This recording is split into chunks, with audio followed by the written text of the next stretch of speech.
first Mexicans were part of a great movement of people coming to the Western Hemisphere from Asia, perhaps 30,000 years ago. Moving southward, groups of hunters and gatherers occupied the temperate and tropical valleys of central and southern Mexico. Here, planned agriculture gave rise to a more settled way of life and to new values and goals. In time, this more stable lifestyle led to the development of a number of remarkable civilizations. Along the southern Gulf Coast, a people now known as the Olmecs flourished nearly 1,000 years before the Christian era. Olmec sculptures like this colossal stone head found at La Venta are among the earliest known monumental remains in the Americas. To the east of the Olmec centers, a people who called themselves Mayas built settlements around great natural springs which pierced the limestone crust of the Yucatan Peninsula. From the peninsula's bedrock, they built temples and pyramids that are still among the greatest wonders of the ancient world. The Mayas developed a pictographic language that is not yet fully understood. Their astronomers and mathematicians charted the heavens and developed a calendar of surprising precision. For some unknown reasons, Mayan building seems to have stopped in the 9th century of the Christian era, and Mayan centers were gradually abandoned. Meanwhile, other civilizations developed important cities in the high central valley of Mexico. The first and possibly most important was Teotihuacan. For 800 years, this city's influence dominated Central America. The Teotihuacanos were replaced by a warrior race called the Toltecs. After ruling for 2 centuries, the Toltecs were in turn replaced by a new people drawn into the Valley of Mexico. The militant Aztecs conquered more than 370 other cities and tribes in various parts of the country. Their magnificent capital, Tenochtitlan, sprawled over a series of islands and was enriched by a constant flow of tribute from conquered peoples. Aztec religious practices centered around rituals of sacrifice. To maintain the cosmic order, they believed that all people had to offer what was most dear to them. The supreme sacrifice was human life, usually of prisoners captured in battle. The Aztecs believed that their sacrificial victims enjoyed a glorious destiny as companions of the sun. But to conquered peoples, Aztec practices seemed cruel and oppressive. By the early 16th century, resistance to Aztec rule was growing in many parts of their empire. Even in Tenochtitlan, there were forebodings of doom. An ancient prophecy declared that a fair-skinned god, Quetzalcoatl, would one day appear to usher in a new age.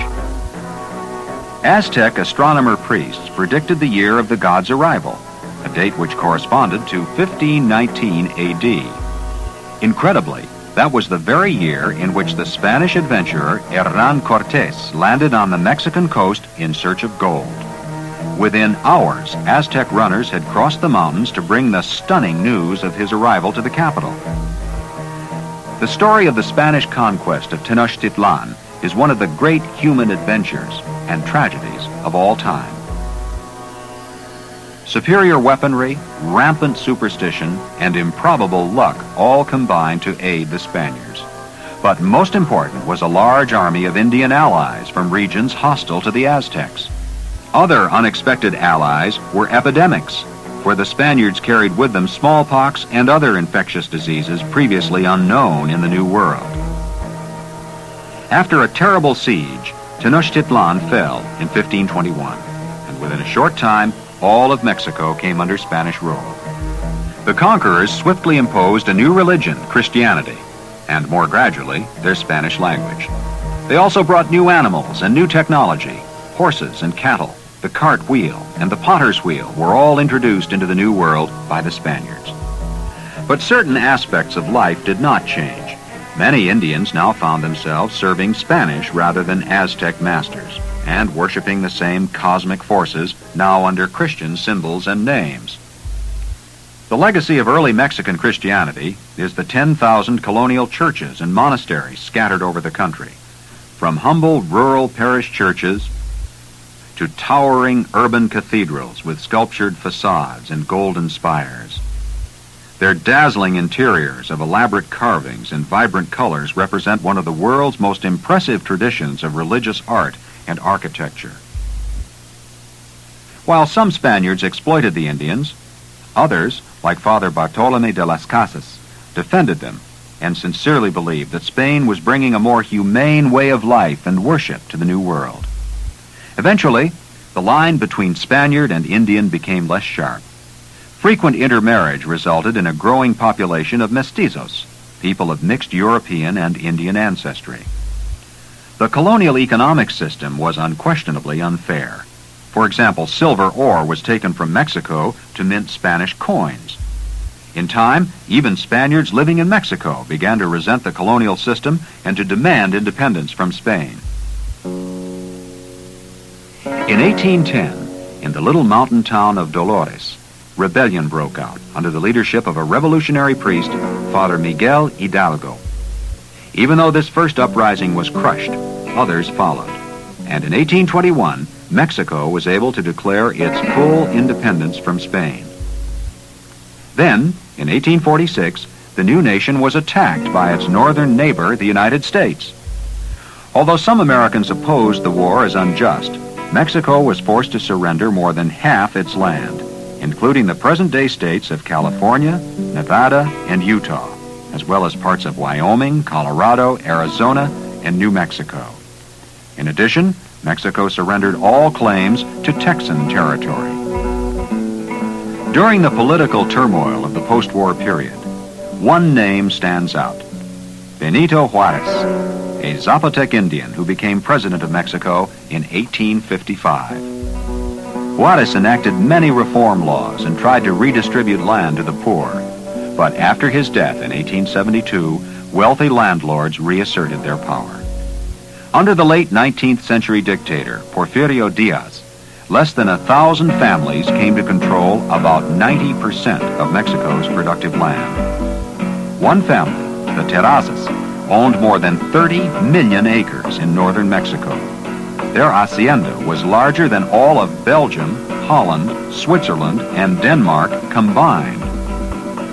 The Diaz government stood by while foreign investors, mainly Americans, bought up oil wells, forests, and mines. American big business had only words of praise for the progressive Diaz regime. But by the beginning of the 20th century, 9 out of 10 Mexican farmers owned no land at all. The heart of the country was desperately impoverished, and the spirit of rebellion was spreading despite repressive police and military control.